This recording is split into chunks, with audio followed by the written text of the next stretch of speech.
A liturgia de hoje nos apresentam leituras, textos, que nos convida a vivermos a virtude do despreendimento, da renúncia, de nós desapegarmos aqui dessa realidade.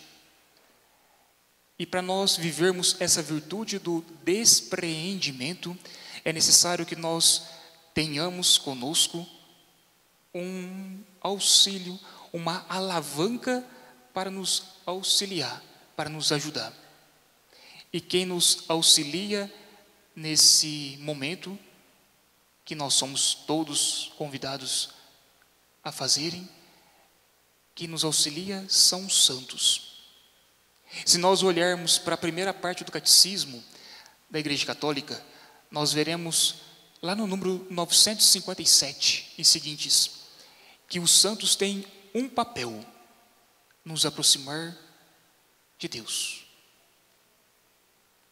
E talvez não seria demagogia nós dizermos que tem um santo de maneira assim particular, todos são relevantes, importantes, mas tem um santo que ele é assim sublime para nós nesse momento. É São José Maria Escrivá. Ou seja, por que eu cito ele?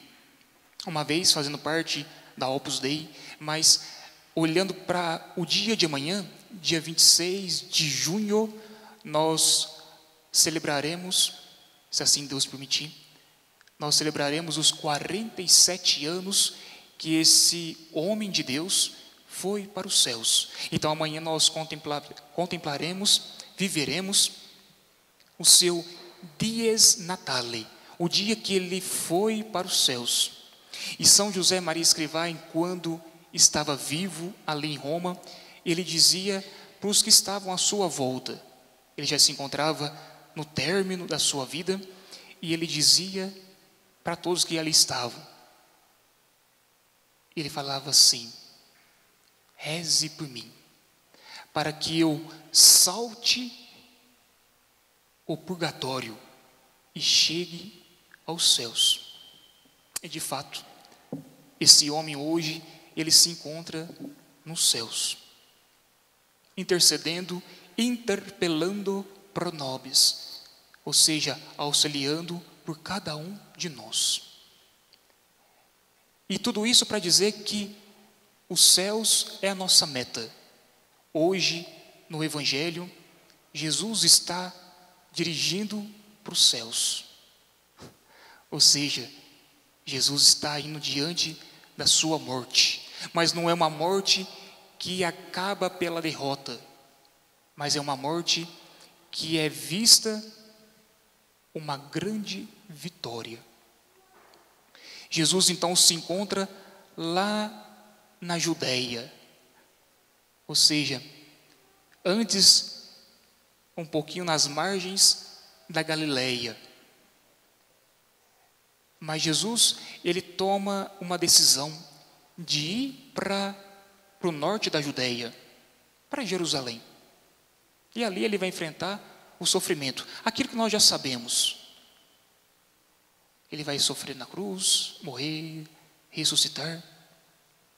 E quando ele decide ir para Jerusalém, para o norte da Judéia, ele traça o seguinte itinerário: entre a Galileia e a Judéia existe um povoado ali no meio.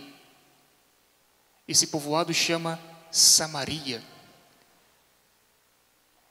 E diz o Evangelho que quando Jesus chega a Samaria, que era a direção que levava ao norte da Judéia, Jerusalém, a hora que ele chega na Samaria, não o receberam. Assim nos fala no versículo 53, que é o terceiro versículo. Ele diz assim: mas os samaritanos não o receberam. Os samaritanos não receberam Jesus por um motivo muito simples, óbvio, né? Porque os samaritanos e os judeus não se davam. Mas não simplesmente porque não se davam, porque a cultura samaritana e a cultura judia era totalmente oposto. Então ali eles não o receberam. Mas nós veremos mais para frente que não é somente os samaritanos que não receberam, também muitos do que foram redimidos não o receberam. Ele morreu por muitos, vários o aceitaram, mas nem todos. Então nesse momento que ele não é aceito, que ele é rejeitado, aquele par de irmãos, Tiago e João, eles ficam revoltados e dizem assim: Senhor, queres que mandemos descer fogo do céu para destruí-los? E Jesus então repreende. Parece que Jesus está dizendo assim: não. E por que Jesus então diz assim? Porque naqueles homens, naqueles discípulos, naqueles seguidores de Jesus, estava um sentimento de ira, revolta, indignação, porque não receberam Jesus. Então, no coração de Tiago e de João, não estava simplesmente uma correção fraterna, e mostrar para eles que ali estava o divino mestre. Então era necessário que eles recebessem. Não estava esse sentimento no coração de Tiago e João, mas estava um sentimento apenas de repugnância. Então não é pecado nós corrigirmos os outros. É pecado nós corrigirmos os outros com autoritarismo. Então o certo é nós exortarmos, corrigir o outro, sim, mas na fraternidade. Ou seja, corrigir o outro para que ele cresça para Deus. Aqui Tiago e João queriam corrigir, mas não era para que eles crescessem para Deus.